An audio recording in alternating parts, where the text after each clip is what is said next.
Dear friends, आप सभी को मेरे इस यूट्यूब चैनल पर हार्दिक स्वागत है, अभिनंदन है। मैं हूं doctor Vrinda Singh, associate professor home science, government girls college Magra Punjla Jodhpur. तो आज मैं आपको सॉल्यूशंस टू कंज्यूमर्स प्रॉब्लम्स के बारे में चर्चा कर रही हूँ। पिछले वीडियो में मैंने कंज्यूमर की क्या समस्याएं हैं, किन किन समस्याओं से उपभोक्ता जूझ रहा है, इस पर हमने बातें की थी। तो मैंने पहले भी कहा है और आज भी कह रही हूं, जहां समस्या है समाधान उसी में ढूंढो। समाधान के लिए बहुत दूर नहीं भागना पड़ेगा। समस्या कंज्यूमर के जिस पॉइंट पर है, जिस बिंदु पर है, उसी बिंदु पर हमें ध्यान देना पड़ेगा। पहले हमने क्या कहा था पिछले वीडियो में कि कंज्यूमर हमारा निरक्षर है, कंज्यूमर हमारा अज्ञानी है, इसलिए वो ठगा जाता है। तो उसका सॉल्यूशन क्या है? कंज्यूमर को शिक्षित करो, उपभोक्ता को शिक्षित कीजिए। जब उपभोक्ता शिक्षित होगा, पढ़ा लिखा होगा, समझदार होगा, तो खुद ही आगे बढ़कर के विक्रेता से, दुकानदार से, व्यवसायी से, निर्माता से, उत्पादक से अपनी बात को कह सकेगा, उनको बताएगा। इसलिए उपभोक्ता को शिक्षित करना जरूरी है ताकि उपभोक्ता पढ़ सके, लिख सके, क्या क्या मटेरियल बना है, मटेरियल में क्या क्या चीज है, कितनी उसकी क्षमता है, कितने उसमें पावर है, ये सारी चीजों को तब उपभोक्ता जान पाएगा जब वो समझेगा, जब वो पढ़ा लिखा होगा। जैसे मान लो कोई गांव की ग्रामीण महिला है या पुरुष है, उसको पढ़ना लिखना नहीं आता है, वो कहीं बाहर चला जाता है, उसको अब ये पढ़ना लिखना आता ही नहीं है, तो क्या पढ़ लेगा? क्या उसका कोई सामान खरीदने जा रहा है, उसकी क्या एक्चुअल प्राइस है, उसको ये पता नहीं। आप पिक्चरों में देखते हो ना, पहले के जो साहूकार हुआ करते थे, वो किसान से या जनता से, है ना, 1,000 रुपया या 2,000 रुपया कर्जा दुकानदार साहूकार देता था उसको। किसको? किसान को देता था, मजदूर को देता था, जो नीडी पर्सन था उसको देता था। लेकिन होता क्या था, ये बेचारा कमा कमा करके उसको सूद पर सूद, ब्याज पर ब्याज दे रहा है। ब्याज उसकी कभी खत्म ही नहीं होती, वो लिखता ही नहीं था।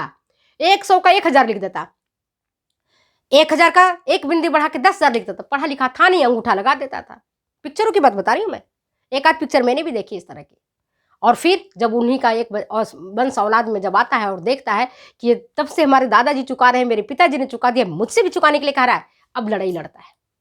जब वो शिक्षित हो जाता है, तो यहां पर शिक्षित जब आप होगे, कोई आपको ठग नहीं पाएगा। एजुकेटेड को ठगना आसान नहीं होता है। जैसे ही आप पढ़े लिखे होंगे, समझदार होंगे, 10 जगह से चीजों को टटोलेंगे, 10 जगह से चीजों को प्राप्त करेंगे, उनके बारे में जानकारी लेंगे, तो कोई आपको ठग नहीं पाएगा। दूसरा क्या है? सही विज्ञापन। विज्ञापन सही होना चाहिए, भ्रामक विज्ञापन कतई नहीं किया जाना चाहिए, चाहे किसी भी क्षेत्र में हो। अगर आप सही विज्ञापन पर ध्यान दोगे, कई जगह झूठे भ्रामक विज्ञापन रहते हैं। आंखों की रोशनी बढ़ाइए, बादाम खाइए। अरे भाई, बादाम खाने से क्या आंखों की रोशनी बढ़ जाती है? आंवला तेल लगाइए, आंवला केस तेल लगाइए, बाल घने लंबे काले पाइए। अरे कोई बात थोड़ी हुई, तो गंजे की तो कोई में ही नहीं होती। इतना आंवला का तो पेड़ ही नहीं जितने आप तेल हर दुकान में उपलब्ध करवा रहे हो। क्या वास्तव में वो तेल सही है, आंवला का ही है? तो ये पता होना चाहिए, सही सही विज्ञापन के बारे में आपको जानकारी होना चाहिए। ये तो नहीं होना चाहिए कि ये चीजें जो मार्केट में चल रही हैं, जो विज्ञापन आ रहे हैं, वो सही है कि नहीं है। लोग लुभावने विज्ञापन डालते हैं, आपको भ्रमित करते हैं, आपको अपने जाल में फंसाते हैं और उपभोक्ता फंस जाता है। तो विज्ञापन, सही विज्ञापन, उस पर ध्यान दो, फालतू के विज्ञापन पर ध्यान नहीं देना है। तीसरा है सूचनात्मक लेबल लगाना। उपभोक्ता की समस्याओं का निराकरण के लिए क्या करना है? जो भी विक्रेता है, जो अपने सामान को बेच रहा है, उसको चाहिए कि वो लेबल सही लगाए, जिसमें कब मैन्युफैक्चरिंग हुआ है, क्या उसकी एक्सपायरी डेट है, क्या उसमें इंग्रेडिएंट्स डाले गए हैं, कितने दिन तक बेस्ट बिफोर यूज है, ये सारी बातें उसमें लिखित होनी चाहिए। कौन उसको बनाने वाला है, कहां से वो बन के आया है, उसको उपयोग में करते समय किन सावधानियों को बरतना चाहिए, कैसे उसको हम बेहतर उपयोग कर सकते हैं, इन सारी चीज़ों के बारे में अगर हम चाहते हैं कि उपभोक्ता को की समस्याओं को सही मायने में समाधान करना, तो सूचनात्मक लेबल लगाना आवश्यक है। इसके बाद प्रमापीकरण एवं व्यावसायिक चिन्ह। प्रमापीकरण और व्यावसायिक चिन्ह, कई सारे व्यावसायिक चिन्ह है। स्टैंडर्डाइजेशन है, एक मार्क है, एफपीओ है, आईसीआईसी मार्क, आईएसआई मार्क है। तो इन सारे मार्क, ये जो चिन्ह है, वो चिन्ह होने चाहिए वस्तु पर। अब इसके लिए सरकार को भी चाहिए कि चिन्ह को देने में अगर स्टैंडर्ड है वस्तु, अगर मानक को पूरा करता है, तो उसको दिया जाना चाहिए, उसमें टाल मटोल कतई नहीं करनी चाहिए। तो प्रमापीकरण और व्यावसायिक चिन्ह को देखते हुए कंज्यूमर खरीदे चीज़ों को। जैसे मान लो सॉस खरीदता है, मान लो खाने का कोई प्रोडक्ट्स खरीद रहा है, मान लो इलेक्ट्रिकल कोई प्रोडक्ट खरीद रहा है ना। तो इलेक्ट्रिकल प्रोडक्ट खरीदते समय या खाद्यान्न की चीज़ों को खरीदते समय जो स्टैंडर्ड चिन्ह है, मार्का है, उस मार्का को जरूर देखना चाहिए, मार्का इसमें लगा हुआ है या नहीं है। अगर मार्का लगा हुआ नहीं है तो गलत हो सकता है। यहीं पर मैं आपको बताऊंगी क्या करते हैं उपभोक्ता को ठगने के लिए निर्माता या दुकानदार। वो क्या करता है, एक जैसे मिलता जुलता नाम बना देता है।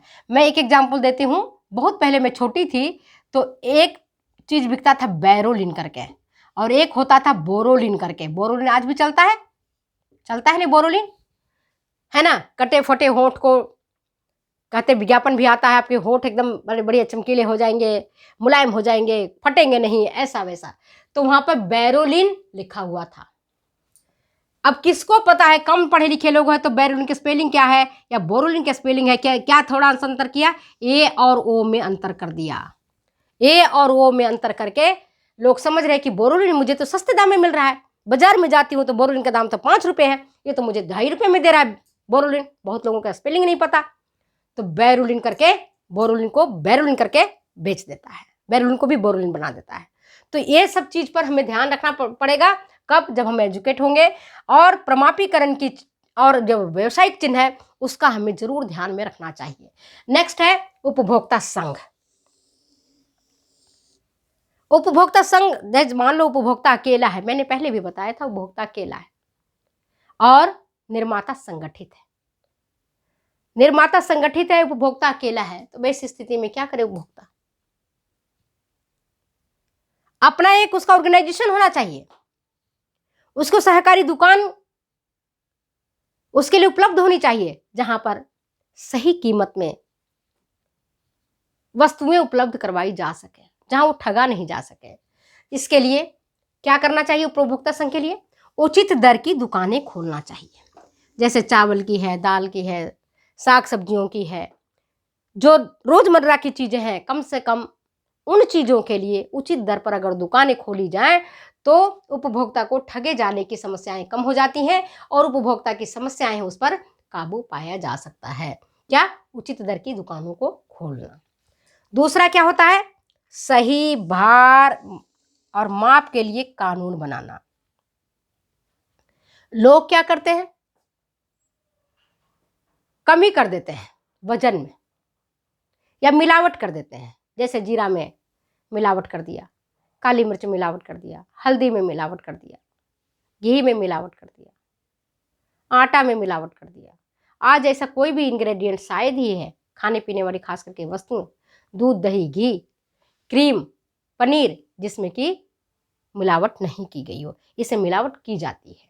और वजन तौलना तो बड़ी आम बात है, कम वजन। हम अक्सर कपड़े की दुकान में जाते हैं तो आप देखे होंगे ना कि कपड़ा जो काटता है कैंची से तिरछा काट देता है, 1 इंच, 2 इंच, आधा इंच। अगर 1 इंच, 2 इंच, 2.5 इंच कपड़ा कम काटता रहा तो ऐसे करते करते जब एक थान वो पूरा बेचेगा तो कम से कम 1 मीटर, 2 मीटर, 3 मीटर तक वो कपड़ा बचा लेता है। तिरछा काटता चला जाता है हमेशा। वो देखता है कि किधर से, और आप लोग क्या सोचते हो, अरे वो पहले जो तिरछा है ना उस कपड़े को हटाओ फिर कपड़ा सिलाई करो। अक्सर कपड़ा इस तरह से काटता है, ऐसे काट देता है कपड़ा दुकानदार काटता है इस तरह से काट देता है बेचने समय। तो आप ये बताओ, यहाँ से इसने मान लो कि 2 इंच कम कपड़ा तिरछा काट दिया, तो हमारा 2 इंच तो बर्बाद हुआ। हम सोचते हैं, उपभोक्ता है कि हम थोड़ा ज़्यादा लेके चलते हैं कि भाई जितनी हमारी नाप है उससे थोड़ा सा ज़्यादा दे देना, कम नहीं पड़े, कम पड़ेगा तो मैं कहाँ ढूंढूंगी, परेशान हो जाऊंगी।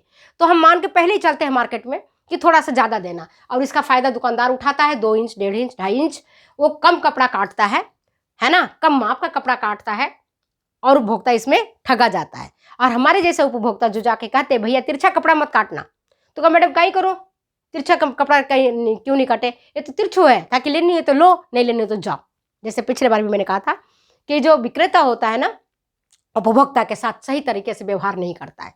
वो कुछ ऐसी बातें बोल देगा जिससे कि उपभोक्ता शर्मा जाता है, लजा जाता है, उसका मन नहीं करता है कि अब इससे क्या बात करूं। ये और घर वाले भी कहते हैं 1 इंच 2 इंच के लिए तू क्या झगड़ा करती है, रहने देना, काट के फेंक देना।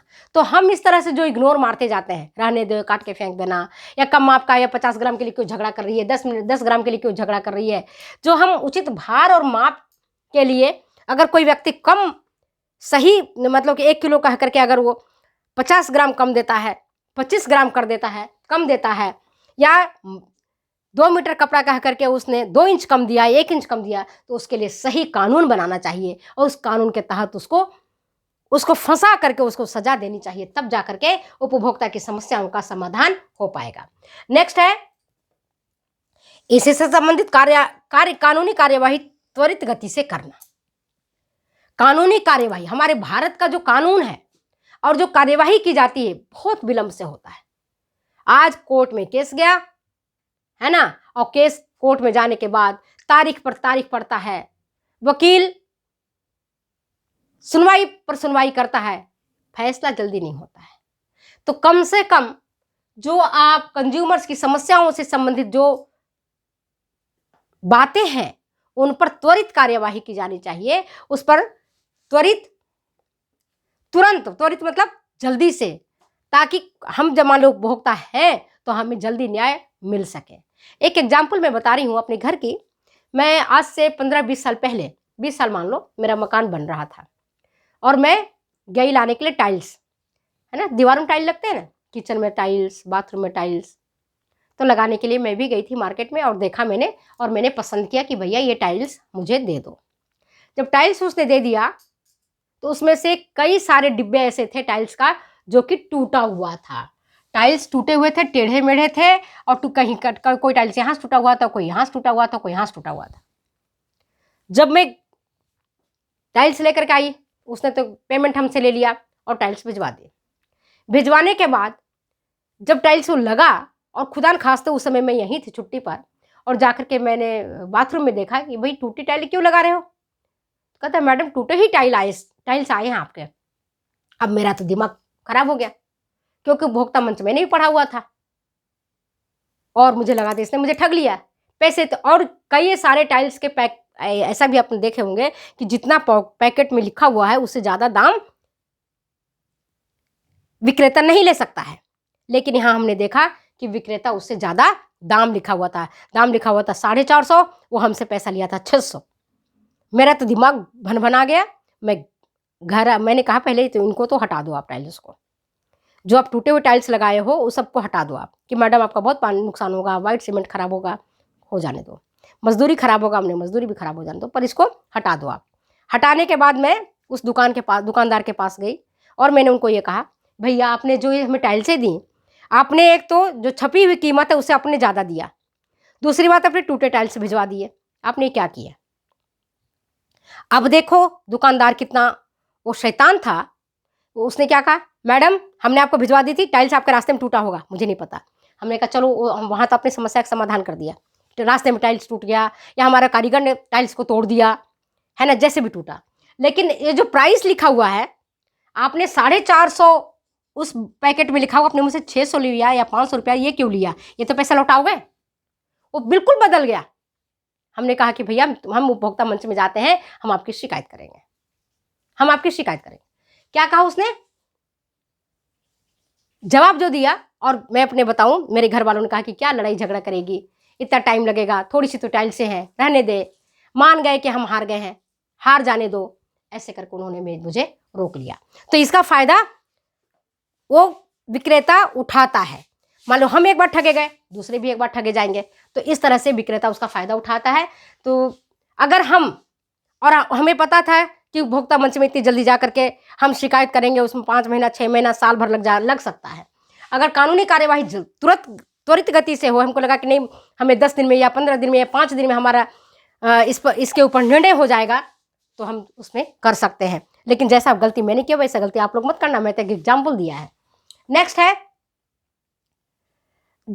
जो प्रोडक्ट लोग बनाते हैं आजकल, है ना, स्टार्टअप चल रहा है या बहुत लोग बहुत तरह के बिजनेस कर रहे हैं, तो सरकार का क्या काम है, उपभोक्ता को समस्याओं के समाधान के लिए ISI मार्क है या APO मार्क है या एक मार्क है, उन चिन्हों को देने में जितना जल्दी हो सके और जितनी कम प्रक्रिया में हो सके उन्हें उपलब्ध करवाना चाहिए, ताकि विक्रेता दुकानदार है जो या जो निर्माता है वो हैरास नहीं हो, परेशान नहीं हो। हैरास और परेशान होगा तो क्या करेगा, वो नकली चीज़ें बेचना शुरू कर देगा। अगर हमको उसी रेट में सरकार हमारी मदद करती है तो हम काम को अच्छे से कर सकते हैं। तो चलिए आज मैंने अपनी वीडियो को यहीं समाप्त करती हूँ। कंज्यूमर्स की क्या क्या समस्याएं थी और उनका समाधान हम किस स्तर पर कर सकते हैं, इस पर हमने चर्चा किया है। कि सबसे पहले तो एजुकेशन है, कि education makes the man perfect. Educated व्यक्ति को ठगना आसान नहीं होता है, तो पहले तो आप उनको एजुकेट करिए। जब एजुकेट होंगे तो ठगे नहीं जा सकेंगे। दूसरी बात, विज्ञापन सही रखिए। अगर गलत भ्रामक विज्ञापन होता है, विज्ञापन देने वाले को सजा दीजिए, ताकि दूसरी बार वो भ्रामक विज्ञापन देने की हिम्मत नहीं कर सके। तो चलिए मैं अपने वीडियो के यहीं समाप्त करती हूँ, फिर मिलते हूँ बेटा अगले वीडियो में अगले एपिसोड के साथ। तब तक दो जाने की इजाजत, बाय बाय।